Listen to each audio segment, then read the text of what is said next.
बिस्मिल्लाहिर्रहमानिर्रहीम। मोहम्मद कासिम ने ये ख्वाब 28 दिसंबर 2018 को देखा कि अल्लाह मुसलमानों को कुछ समझा रहा होता है लेकिन वो तवज्जो नहीं देते, तो अल्लाह गुस्से में आ जाता है और अल्लाह मुझसे फरमाता है, कासिम मेरा पैगाम लिखो और इन लोगों तक पहुंचा दो। ये इस तरफ तवज्जो ही नहीं दे रहे, मैं अब इन लोगों को अजाब दे कर रहूँगा। अल्लाह गुस्से में बोल रहा होता है और मेरे पास मैसेज लिखने के अलावा कोई और ऑप्शन नहीं होता।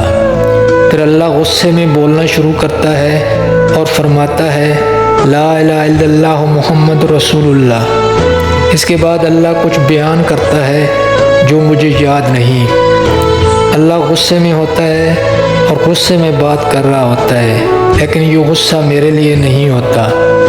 मैं लिखता रहता हूँ और फिर कुछ लोग मेरे पास आते हैं, इन्हें पता चल जाता है कि अल्लाह ने मोहम्मद कासिम को अपने पैगाम लिखने को कहा है और कासिम इसे मुसलसल लिख रहा है और लोगों तक पहुंचा रहा है।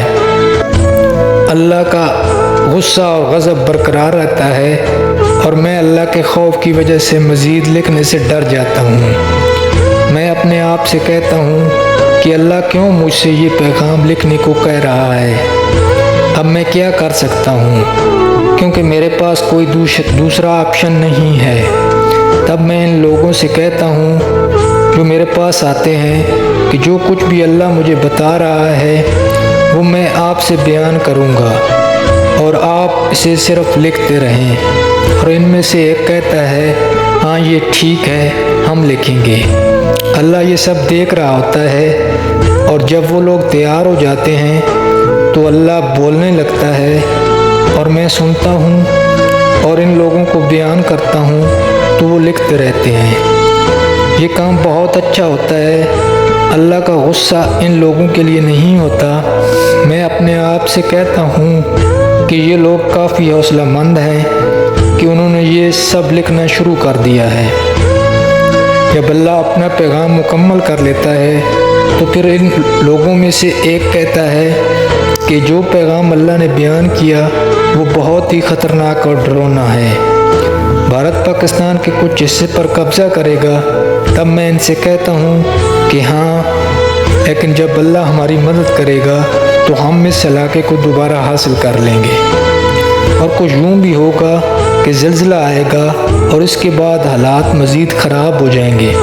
फिर कम शिद्दत का ज़िलज़िला आता है और हमें ये एहसास भी नहीं होता कि ये वही ज़िलज़िला है जिसका हम इंतज़ार कर रहे थे। और ये ख़बर सामने आती है कि वो लोग जो दो बड़े सूबों को कंट्रोल कर रहे थे, इस ज़िलज़िले के बाद इनके मकानात मुनद्दम हो गए हैं और इनकी मौत हो गई है। मैं अपने आप से कहता हूँ कि ये तो बहुत हल्का ज़िलज़िला था, लेकिन इसने इनके मकानात को मुनद्दम कर दिया है। इसके बाद हालात मज़ीद ख़राब हो जाते हैं और कोई नहीं जानता कि क्या हो रहा है और इस अफरा तफरी को किस तरह काबू किया जाए।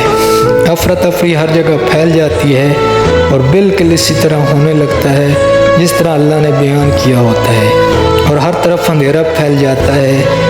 तब मैं कोई लिबास पहनता हूँ और वो लिबास अंधेरे में भी चमकता है, यहाँ तक कि लोग मुझे दूर दराज से भी देख सकते हैं।